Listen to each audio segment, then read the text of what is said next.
Hi, I'm Ezana and I received an offer from Oxford University to study biology. I'm just going to talk about my experience with the Oxbridge application process and what I did and didn't do in order to receive my offer. So my course didn't have an entrance exam, so I realized very early on just how much weight was being put onto my personal statement. I decided to begin writing it over summer and continue making drafts up until the final deadline. My biggest piece of advice for a personal statement is make sure it comes across as your journey with your subject, because after all, it is meant to be personal. But what I mean by this is that rather than saying, I read this, then this, then this, craft a personal statement so it sounds like you read this one book and this one chapter was so interesting, you watched a TED Talk on the topic, which then led you to going to this place and meeting this person and so on and so forth.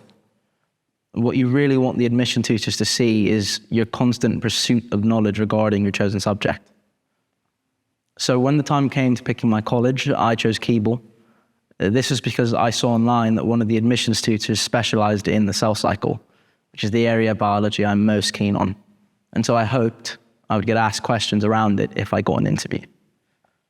However, the day I got selected for my interview, it turned out that I was reallocated from Keble to St. Catherine's College. Now, this was a little bump in the road early on for me, as one, the possibility of being asked stuff to do with the cell cycle was no more, and two, St. Catherine's was actually the college I'd ranked the worst. So I got lucky though. A few weeks after, I got an email from Keble saying that they would now be conducting my third interview. So I spent quite a lot of time from then on just prepping for my interview.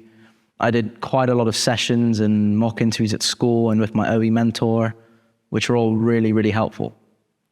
I also decided to watch some YouTube videos to learn some degree-level information on the cell cycle so that hopefully, if it came up in my Keble interview, I could show that I was a mini expert in a really, really small subtopic of the cell cycle. One thing I would suggest to everyone is to find mock interview videos or questions online and answer them to yourself out loud in the mirror, as this really helped me. Now, the final few days before my interview were really, really busy for me, as the final night of the musical was a Saturday and my first interview was the following Monday.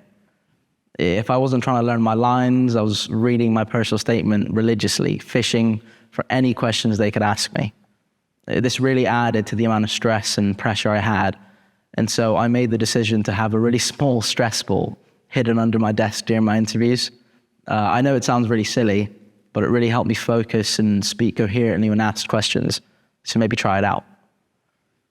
About 5 minutes before my first interview, which was with St. Catherine's, I thought to look over the interviewers on the university website.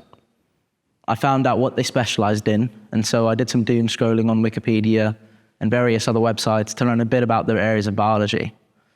Now, this turned out to help me a lot, as all the interviewers asked me questions that somehow linked to what they specialized in.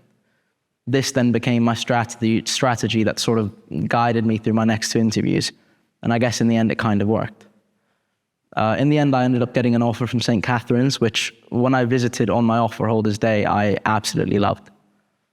So applying to Oxbridge can be a really stressful and demanding process, just like how your A-levels are. However, if you truly are interested in your subject, then you won't even notice how demanding applying is. Something that really helped me handle the stress was being busy. As counterintuitive as it sounds, I had so much going on at the start of year 13 that I didn't have time to worry or even doubt myself. I was able to get all my Oxbridge work done while still doing the rest of the things I enjoyed doing at school. And I think this really helped me get through the long application process. It will get stressful and the road is very, very likely to be bumpy, but it will all be worth it. So thank you and good luck.